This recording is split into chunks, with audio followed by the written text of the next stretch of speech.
When I was 7 years old and my sister was just 5 years old, we were playing on top of a bunk bed. I was 2 years older than my sister at the time. I mean, I'm 2 years older than her now, but at the time that meant she had to do everything that I wanted to do, and I wanted to play war. So we were up on top of our bunk beds, and on one side of the bunk bed I had put out all my G.I. Joe soldiers and weaponry, and on the other side were all my sister's Milos and ponies and ready for a cavalry charge. There are differing accounts of what actually happened that afternoon, but since my sister is not here with us today, let me tell you the true story. Which is my sister is a little bit on the clumsy side, and somehow, without any help or push from her older brother at all, suddenly Amy disappeared off of the top of the bunk bed and landed with this crash on the floor. And I nervously peered over the side of the bed to see what had befallen my fallen sister, and saw that she had landed painfully on her hands and knees on all fours on the ground. I was nervous because my parents had charged me with making sure that my sister and I played as safely and as quietly as possible. And seeing as how I had accidentally broken Amy's arm just 1 week before,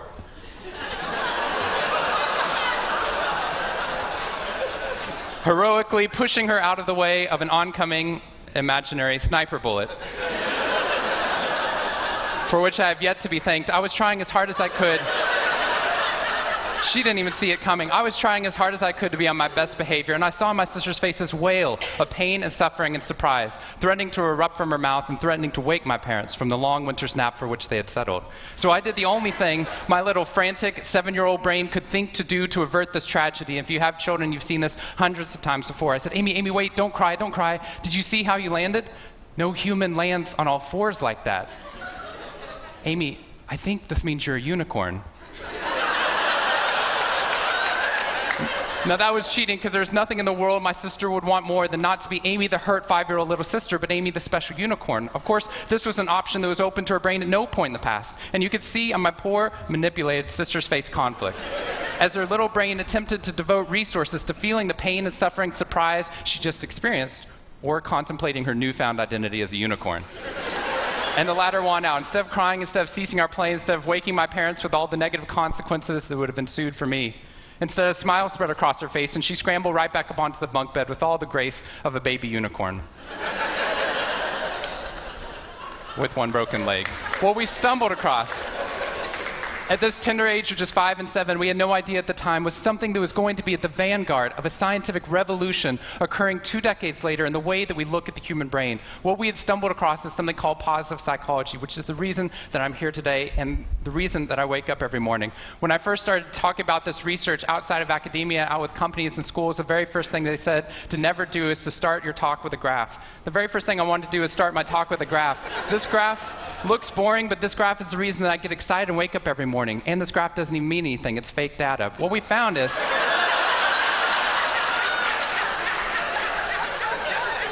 if I got this data back studying you here in the room, I would be thrilled, because there's very clearly a trend that's going on there, and that means that I can get published, which is all that really matters. The fact that there's one weird red dot that's up above the curve, there's one weird in the room, you know who you are, I saw you earlier. That's no problem. That's no problem, as most of you know, because I can just delete that dot. I can delete that dot because that's clearly a measurement error, and we know that's a measurement error because it's messing up my data. So one of the very first things that we teach people in economics and statistics and business and psychology courses is how, in a statistically valid way, do we eliminate the weirdos? How do we eliminate the outliers? So that we can find the line of best fit, which is fantastic if I'm trying to find out how many Advil the average person should be taking, too. But if I'm interested in potential, if I'm interested in your potential, or for happiness, or productivity, or energy, or creativity, what we're doing is we're creating the cult of the average with science. If I ask a question like, how fast can a child learn how to read in a classroom? Scientists change the answer to, how fast does the average child learn how to read in that classroom? And then we tailor the class right towards the average. Now, if you fall below the average on this curve, then psychologists get thrilled, because that means you're either depressed, or you have a disorder, or hopefully both. We're hoping for both, because our business model is if you come into a therapy session with one problem, we want to make sure you leave knowing you have 10. So you'll keep coming back over and over again. We'll go back into your childhood if necessary, but eventually what we want to do is to make you normal again. But normal is merely average. And what I posit, and what positive psychology posits, is that if we study what is merely average, we will remain merely average.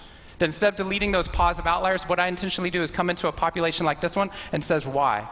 Why is it that some of you are so high above the curve in terms of your intellectual ability, athletic ability, musical ability, creativity, energy levels, your resiliency in the face of challenge, your sense of humor? Whatever it is, instead of deleting you, what I want to do is study you. Because maybe we can glean information, not just how to move people up to the average, but how we can move the entire average up at our companies and schools worldwide. The reason this graph is important to me is when I turn on the news, it seems like the majority of the information is not positive. In fact, it's negative. Most of it's about murder, corruption, diseases, natural disasters, and very quickly, my brain starts to think that's the accurate ratio of negative to positive in the world.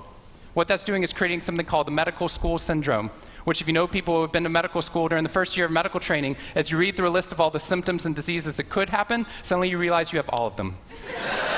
I have a brother-in-law named Bobo, which is a whole other story. Bobo married Amy the unicorn. Bobo called me on the phone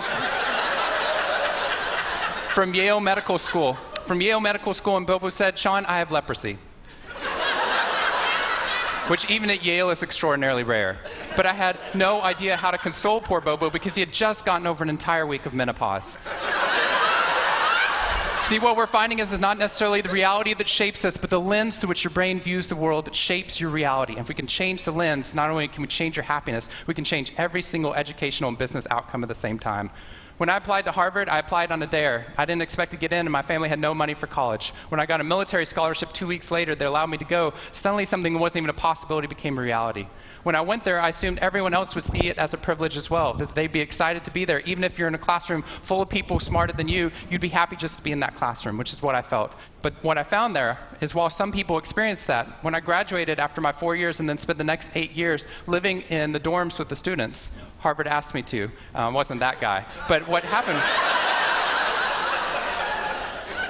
I was an officer of Harvard to counsel students through the difficult 4 years, and what I found in my research and my teaching is that these students, no matter how happy they were with their original success of getting into the school, 2 weeks later their brains were focused not on the privilege of being there, nor on their philosophy or their physics. Their brain was focused on the competition, the workload, the hassles, the stresses, the complaints.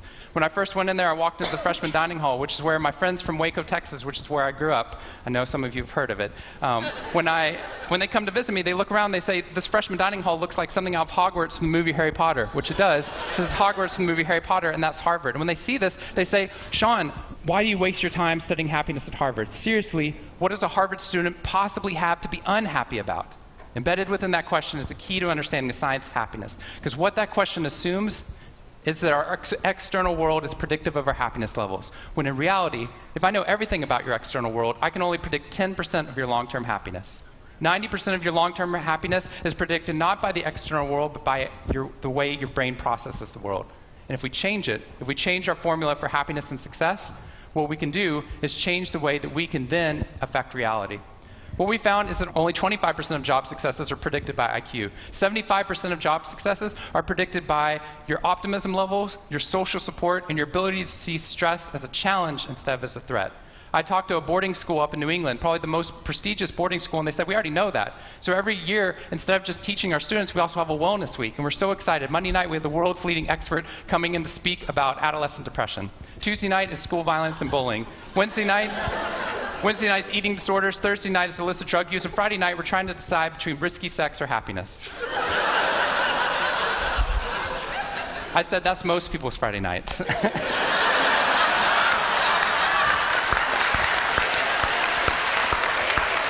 Which I'm glad you liked, but they did not like that at all. Silence on the phone. And into the silence, I said, "I'd be happy to speak at your school, but just so you know, that's not a wellness week. That's a sickness week."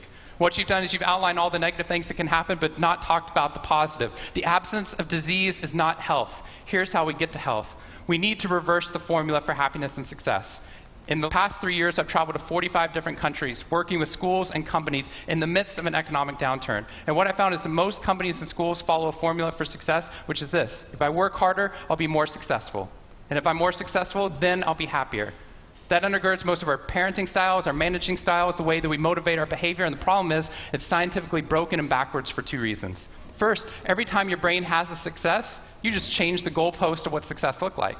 You got good grades, now you have to get better grades. You got into a good school, now you have to get a better school. You got a good job, now you have to get a better job. You hit your sales target, we're going to change your sales target. And if happiness is on the opposite side of success, your brain never gets there.